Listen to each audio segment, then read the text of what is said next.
Welcome back to my channel. This is Linda's daughter, Donna. Trying to get myself together for bed.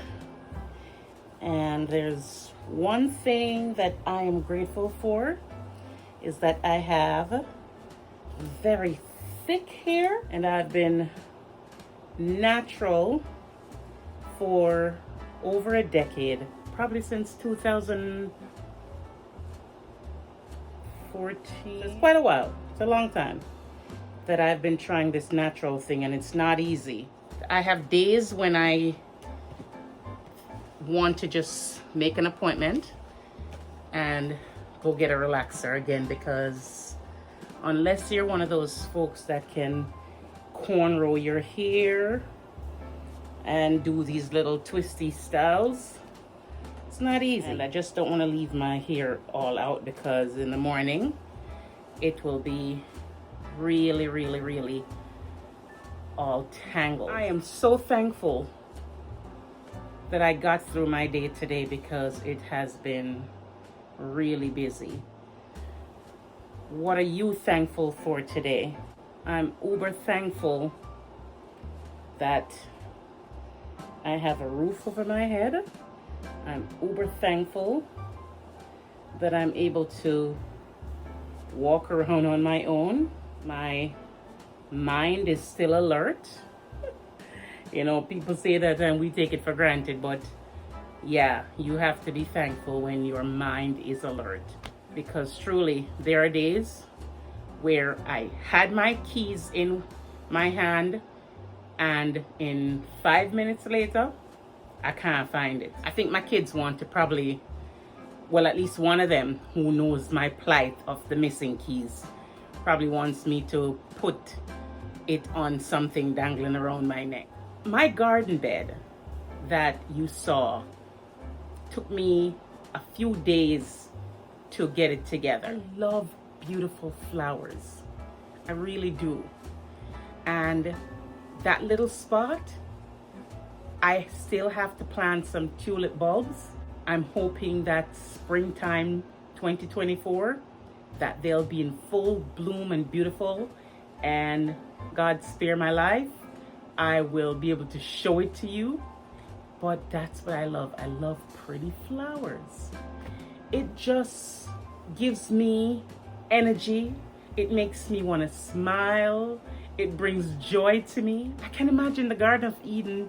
God planted all these wonderful fruit trees and herb plants, and it was just awesome. So I encourage you, if you don't even have a little square piece of dirt, get a pot, put some dirt in it, plant some pretty flowers. One of these days I'll show you Rapunzel. Rapunzel is my, I don't know what you call this plant, but it's one of those leafy green plants that runs, that probably is in about 4 or 5, I'm gonna say 4 households. The more I trim it, the more she grows. Had a long day today, but I wanted to come and talk with you guys for a little bit. If you're watching my videos, you could put a comment in there and tell me a couple of things that you'd like to see me talk about. I was gonna say see me do, but I'm not gonna put myself there. Somebody might say, I'd love to see you skydive. And as much as I'm a dear angel, and that's something that I'd love to do one day, it's not happening anytime soon. I've done a couple of cooking videos with my daughter, Love Compassionately, who is the one that champions the editing of my videos. So check out her channels too. She has some very interesting talking points over on her channel.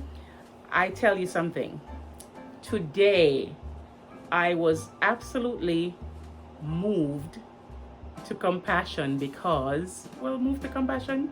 I was moved to joy, because I understand my grandson noticed that I posted a video and he reminded or told his mom that she needs to watch it or something of the sort. So I love that. You're gonna hear me talk about them the 5 and 3-year-old a lot because they're my world. There are two sects of humanity, that I really, really, really love, and it's dear to my heart, are children and the elderly.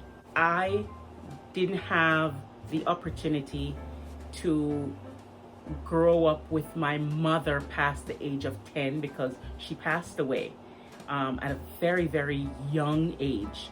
I wasn't able to see her through her 60s and 70s and 80s and whatever, but I definitely was with my father for a great portion of his life until he passed away. And I tell you something, it is so important for us to be there for the elderly folks in our family and our neighbors and in our community, anyone that we meet. It's really extremely important. The ones that, especially when they get to a point in time in their lives where they're not able to do certain things. One of the joys for me was taking my father to the supermarket.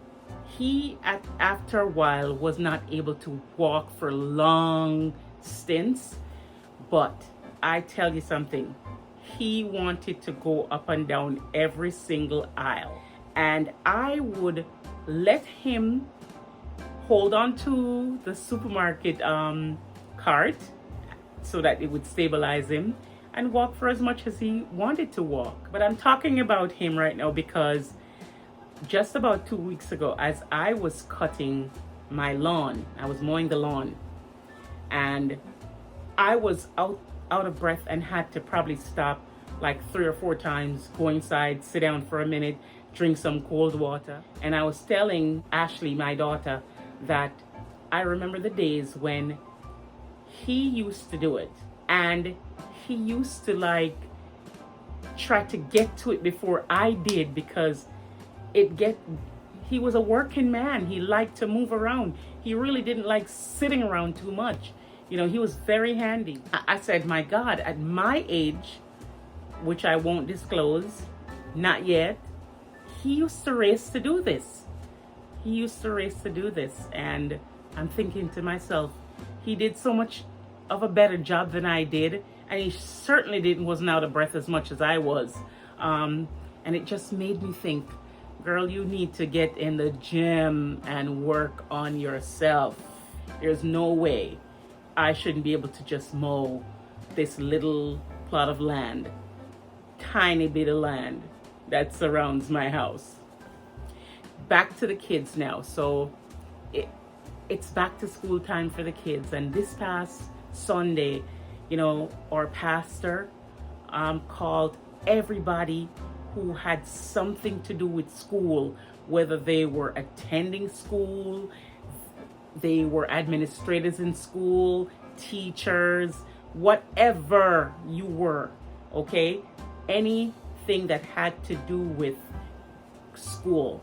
We went up, I stood up representing my family members that are in school, who are either administrators or whatever. I stood up as a representative for them because we have to pray over our kids, we have to pray over our teachers, we have to take all of them, the janitors, the principals, the school bus drivers, the security, every aspect of our schools and the kids. We have to keep them in our thoughts and prayers every day, all the time. We have to make sure our future is bright, and these children are our future. I remember when I was considered to be the future when I was a little girl. So we have to keep them in our prayers, keep them in our thoughts, pray for them, help to provide for them.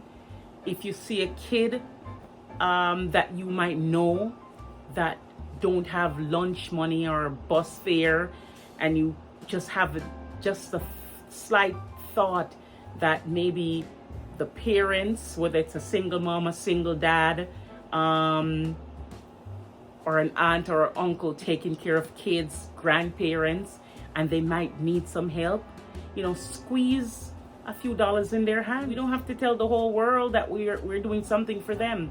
Help a kid get the books that they need for school, shoes that they need for school, uniforms. Look, they go to school 5 days a week, and they need breakfast in the morning, they need lunch, and they need dinner. It's getting cold in some parts of the world. Kids need coats or jackets or winter boots. Just think of the things. You don't have to be able to do $1,000 worth of purchasing, but if you can just do one small thing to help a child, a teacher, you'd be surprised to know how many teachers need an extra dollar. So I'm just encouraging us to do something to help a teacher, do something to help a school, do something to help your community. This is probably now going to be my 4th video, and I really want to thank everybody that has supported me so far. Share it with somebody and tell them that some good things are going on over that little channel.